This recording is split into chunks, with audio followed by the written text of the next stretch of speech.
Hey everyone, and welcome to week 6. This week is our second case study, and for our second case study, we're going to be looking at the Clean Water Act.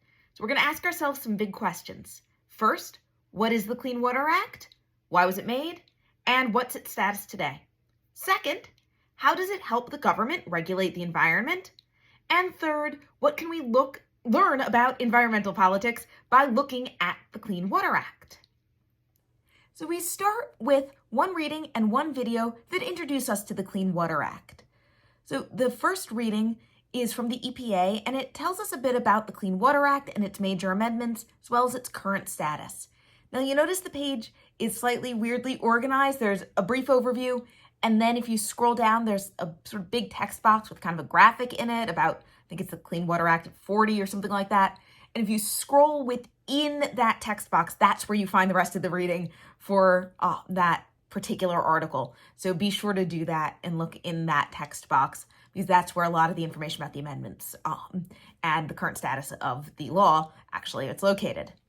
So once you're done with that, there's a short video made by the Minnesota Pollution Control Agency that actually features a former congressperson who was involved in the creation of the Clean Water Act when he was a staffer on the congressional committee that was drafting the bill.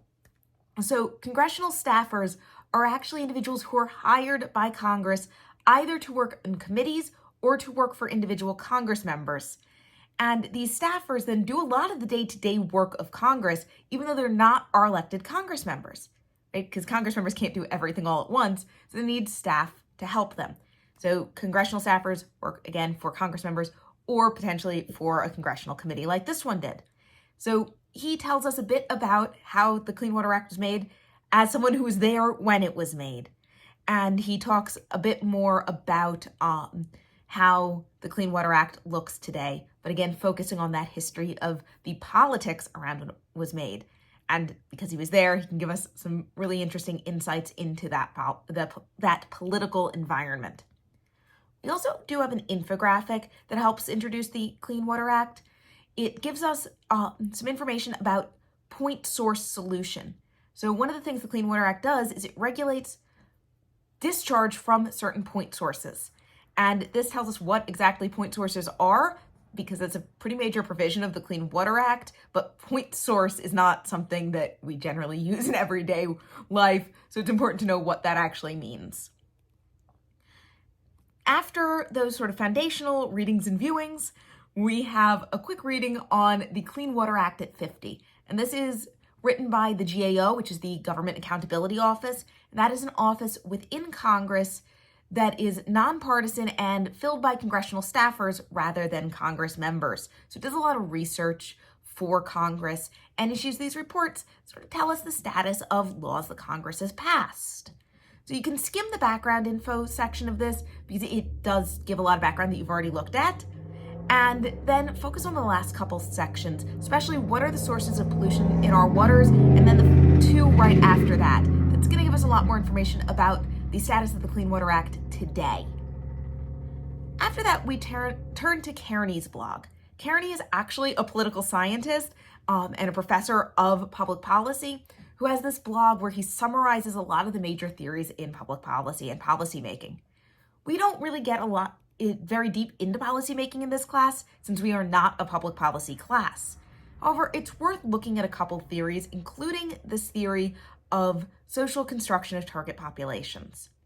And this theory, which is proposed by Schneider and Ingram and then summarized in this blog post by Kearney, basically says that policy, when it is made to target a population, right? Some group of people benefits from the policy or potentially is harmed by the policy. So who the policy targets, who the policy is about, matters. It matters because of the social construction of these target populations. And by social construction, we basically mean how the public perceives these populations, right? So do we perceive the target of the policy in a positive way or a negative way? Now, there's another thing that comes into this social construction, the power of the policy target. So does the policy target have a lot of political power or very little political power? And these factors, how the target is perceived by the public and how much power the target actually has will help determine what kinds of policies get made and if the policy gets made at all. So we have, for example, people who generally are perceived positively but have relatively low political power. Children, right? Generally, the public thinks, oh, children, they're nice. We like children. Children are our future. But children can't vote, so they have extremely little political power.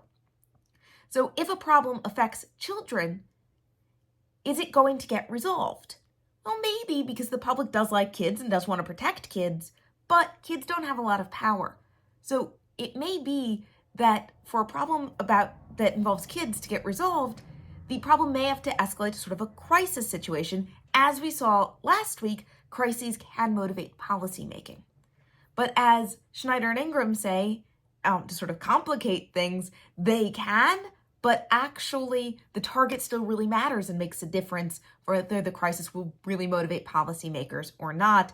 And even if it does motivate policymakers, how good and useful and comprehensive that policy is still going to be affected by the social construction of that target population.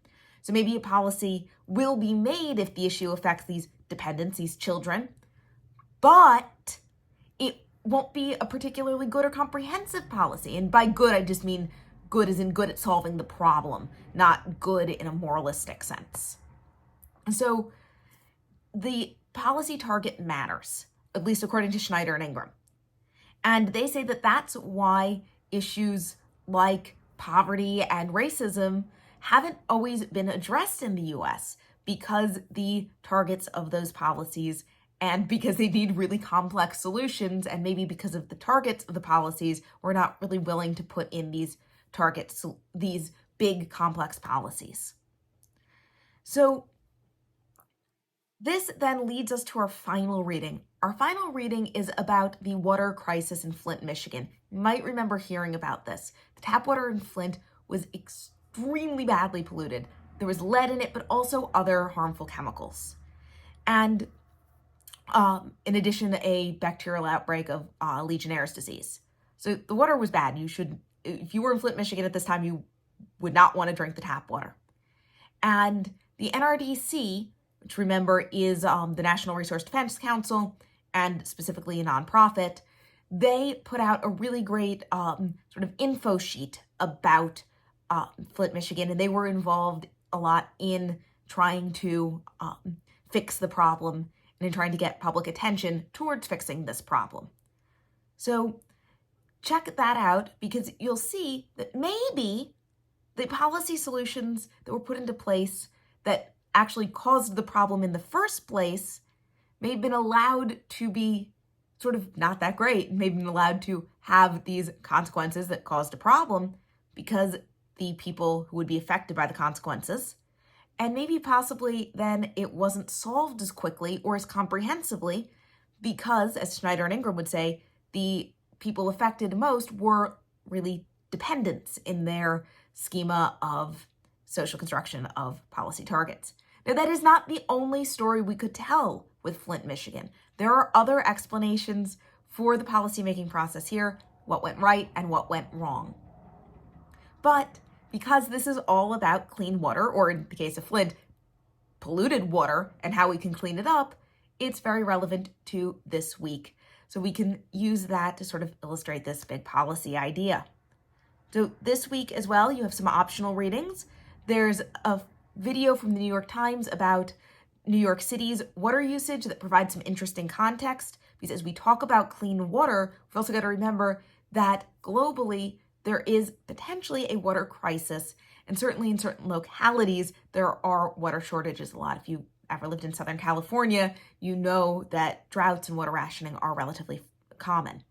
So we can look at New York City and our own consumption of water and water use. There's also a Forbes article discussing water pollution in the fashion industry. Since it turns out fashion is a major source of water pollution. And we don't often think about fashion industry having this, effect on water. We don't think about water when we think about fashion. We don't really think about fashion when we think about water, but they're actually quite entwined. And finally, there's then an article bringing both those ideas together, water shortages and fashion's water pollution problem, in an article that focuses on the fashion industry's water use and pollution, looking specifically at fast fashion. It gives some tips on how individuals might be able to help with the problem, but it doesn't really give particularly coherent policy solutions. As we saw last week, sometimes policy solutions are hard to make, so individual solutions may be sort of a quicker response than a government solution. Though, of course, depending on individuals, may not always be the most practical way of going about things. Looking at a required reading for about the water in Flint, one of these proposed solutions was basically, well, drink bottled water. And hey, if you're worried about your tap water where you live, you can get a testing kit and test it. But is that a practical solution to maybe your tap water is polluted? Oh, well, you can get a test kit and you can then drink bottled water? Is that the solution you really want? Maybe. Maybe that's a good solution. Maybe you're like, hey, it gives me control over the issue. But alternatively, maybe you think tap water should be the government's problem and they should be doing something and not depending on individuals. So we can look at it as sort of both sides of that. And we can see that again with the fashion industry and this article about individual solutions to fast fashion's water problem. So let's look at the big takeaways for week 6. First of all, policymaking is hard. And big environmental policies have been made and have lasted. Of course, how well they've lasted under these ever-changing climate conditions is an open-ended question. If that sounds familiar, that's because that was a big takeaway from last week as well. Sort of, we see this for both of these big environmental laws, the Clean Air Act last week and the Clean Water Act this week. Now, importantly, this week we add on to that sometimes these big policies do have unintended consequences, as we see in the case of Flint, and those unintended consequences ultimately change how we then have to deal with and interact with these policies in the future. Environmental policy isn't always divisive, right? We sort of think of environmental policy as a partisan issue, as we looked at a bit in our foundations unit. But it turns out that environmental policy doesn't need to be particularly decisive, as we hear about this week in the making of the Clean Water Act. And finally, who benefits from the policy? The target of the policy matters. Public perceptions of certain groups, coupled with that group's inherent power, can influence what type of laws are made, and even if the laws get made at all.